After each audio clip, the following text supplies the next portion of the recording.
We're previewing NFL Week 2 here at SBR Forum Videos. I'm Peter Loshak, and we're talking with Stephen O from Accuscore.com right now. Stephen O is going to talk about the Browns-Bengals game. Steve, thanks for being here this week. You're welcome. All right, so you want to talk about the Browns-Bengals game, and this is a game that you chose. So I'm interested to see what you have to say, because I look at this game, I just see huge negatives all over the place. Of course, Brandon Weeden had a quarterback rating of 1.8 or something. A horrible quarterback rating last week. But then again, since he's past D, I mean, could you give that a grade of anything other than an F? I mean, they got absolutely slaughtered.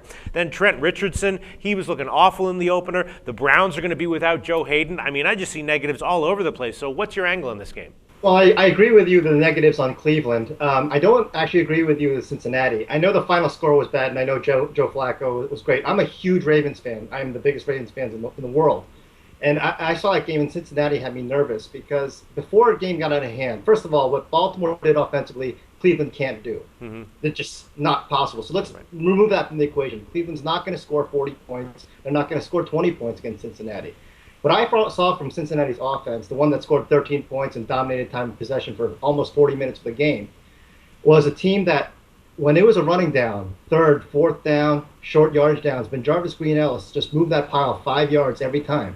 You know, that he really had a good game for sure. And I also saw a team that, look, Cincinnati doesn't have a great deep ball. The quarterback's not great at throwing like Joe Flacco down the field, but they still move the ball with 10 yards, 5 yards, 1 yard. Andrew Hawkins had around, caught 5 balls with a total of 5 to 10 yards in the air, and he ran for another 50. So I think that Cincinnati's offense really impressed me. I think they can really move the ball well. And their defense, while it ended up looking bad statistically, there were 3 balls that could have gone for interceptions. There were tips in the air.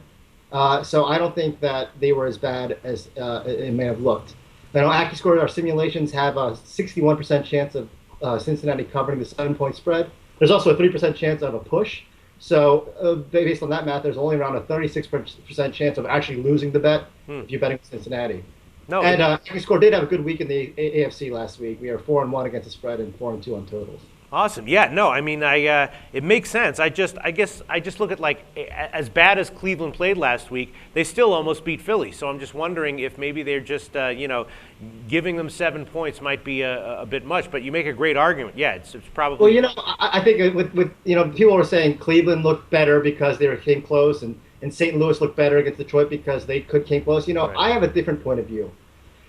Yeah, it's good to get 3 or 4 interceptions, but come on, you know that's not going to be the norm. Right. If you have a team that gets 3 or 4 interceptions or turnovers at all, and you don't win, you're bad in other areas. It's like if you're a baseball team and you got 5 outs and the opponent got 2, or you're a basketball team and you got 30 more shots than the other team and you don't win, something's wrong. So those positives that people like to spin on Cleveland and in the case of St. Louis, I saw them as negatives. I said if you can't capitalize on 3 or 4 turnovers, you're not very good.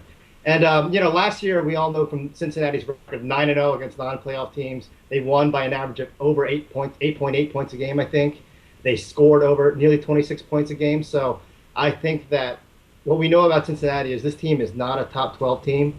I don't think they could beat anyone in the top 12 for a variety of reasons. But they seem to handle everyone else, ranked 14 to 32 pretty well. And Cleveland's definitely in that 14 to 32 zone. All right, great analysis. Stephen O from Accuscore.com. I'm completely convinced Cincinnati -7 is the pick. Thanks, man. Can I put one plug for our site? Yeah, please. Go ahead. SBR fans, we have a coupon code of capital S, capital B, capital R. It gives you 25% off our subscriptions. Excellent. And in Spanish, that's SBR.